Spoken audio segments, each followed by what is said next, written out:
নমস্কার, একালের রান্নাঘরে সকলকে স্বাগত জানাই। আমার আজকের রেসিপি চিলি ফুলকপি। একঘেয়ে ফুলকপির ঝোল যদি খেতে না চান তাহলে অবশ্যই এই রেসিপিটা বাড়িতে একবার ট্রাই করুন। এটি খেতে অত্যন্ত সুস্বাদু।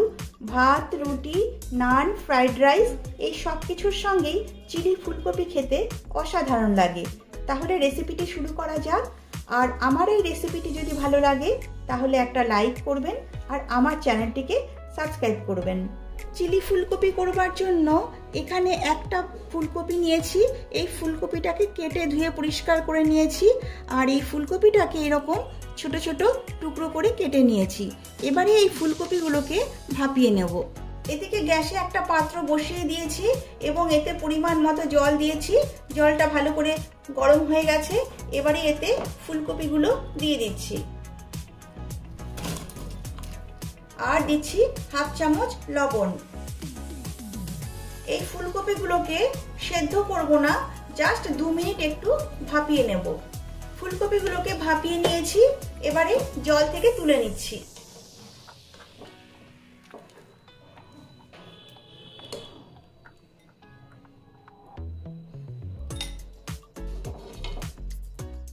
এবারে একটা মিক্সিং বোল নিয়ে নিয়েছি।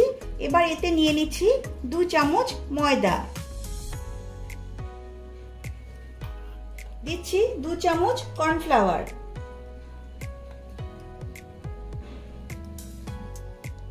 হাফ চামচ আদা বাটা, হাফ চামচ রসুন বাটা, হাফ চামচ লাল লঙ্কার গুঁড়ো,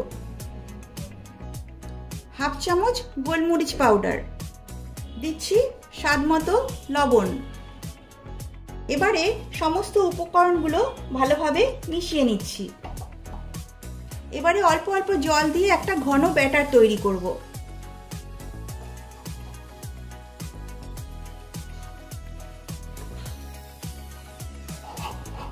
ব্যাটারটা তৈরি হয়ে গেছে। আর দেখুন, এই ব্যাটারটা কিন্তু খুব পাতলা করে করা যাবে না, একটু ঘনই রাখতে হবে। এবারে এই ব্যাটারে ফুলকপির টুকরোগুলো দিয়ে দিচ্ছি। এবারে এই ফুলকপির টুকরোগুলো ব্যাটারের সঙ্গে ভালো করে মিশিয়ে নিতে হবে। ফুলকপি টুকরোর সঙ্গে এই মিশ্রণটা ভালো করে কোট করে নিয়েছি। এদিকে গ্যাসে একটা কড়াই বসিয়ে দিয়েছি এবং এতে পর্যাপ্ত পরিমাণে সাদা তেল নিয়েছি। এবারে এতে ফুলকপির পকোড়াগুলো ভেজে নেব।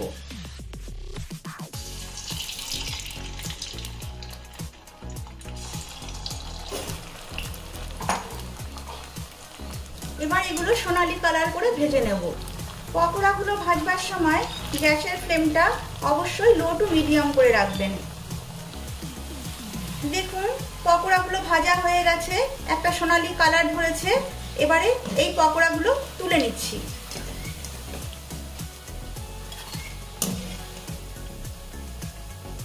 পকোড়াগুলো ভেজে নিয়েছি। এবারে যাব নেক্সট স্টেপে। এখন গ্যাসে আরেকটা প্যান বসিয়ে দিয়েছি এবং এতে 2 টেবিল চামচ সাদা তেল দিয়েছি। তেলটা ভালোভাবে গরম হয়ে গেছে। এবার এতে দিয়ে দিচ্ছি হাফ চামচ আদা বাটা, হাফ চামচ রসুন বাটা। এবার একটু নেড়ে চেড়ে নিচ্ছি তেলে।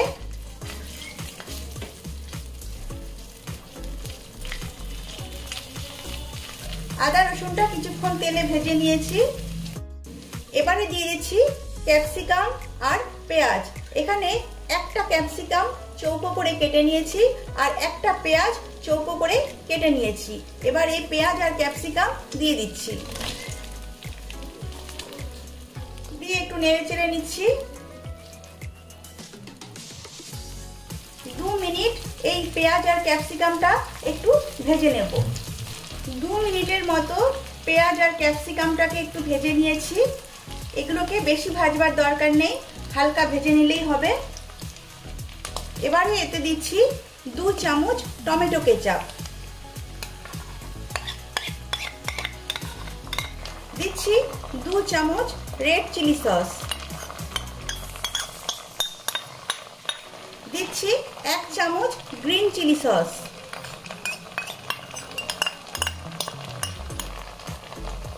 দিচ্ছি 1 চামচ সয়া সস, আর দিচ্ছি হাফ চামচ ভিনিগার। নেড়ে চেড়ে নিচ্ছি। এবারে দিচ্ছি স্বাদ মতো লবণ। এবারে কিছুক্ষণ এগুলো নেড়ে চেড়ে নিতে হবে। দিচ্ছি হাফ কাপ জল। জলটা দেওয়ার পর ভালো করে মিশিয়ে নিতে হবে সবকিছু। এখন গ্রেভিটাকে ঘন করবার জন্য দিচ্ছি কর্নফ্লাওয়ার। এখানে হাফ চামচ কর্নফ্লাওয়ার জলে গুলে নিয়েছি। এবার এই কর্নফ্লাওয়ার গোলা জলটা দিয়ে দিচ্ছি। কর্নফ্লাওয়ার দেওয়ার পর 2 মিনিট একটু ফুটিয়ে নিতে হবে। এবারে দিচ্ছি হাফ চামচ চিনি। দেখুন গ্রেভিটা ঠিকঠাক রেডি হয়ে গেছে। এবারে এতে দিচ্ছি ভেজে রাখা ফুলকপির পকোড়াগুলো। এবারে সবকিছু ভালোভাবে মিশিয়ে নিচ্ছি। চিলি ফুলকপি রেডি হয়ে গেছে। এবার গ্যাসের ফ্লেমটা অফ করে দিচ্ছি। আপনারা এভাবে বাড়িতে চিলি ফুলকপি তৈরি করুন। আশা করি সকলেরই ভালো লাগবে। ভালো লাগলে লাইক, শেয়ার ও কমেন্ট করবেন ও আমার চ্যানেলটিকে সাবস্ক্রাইব করবেন। নমস্কার।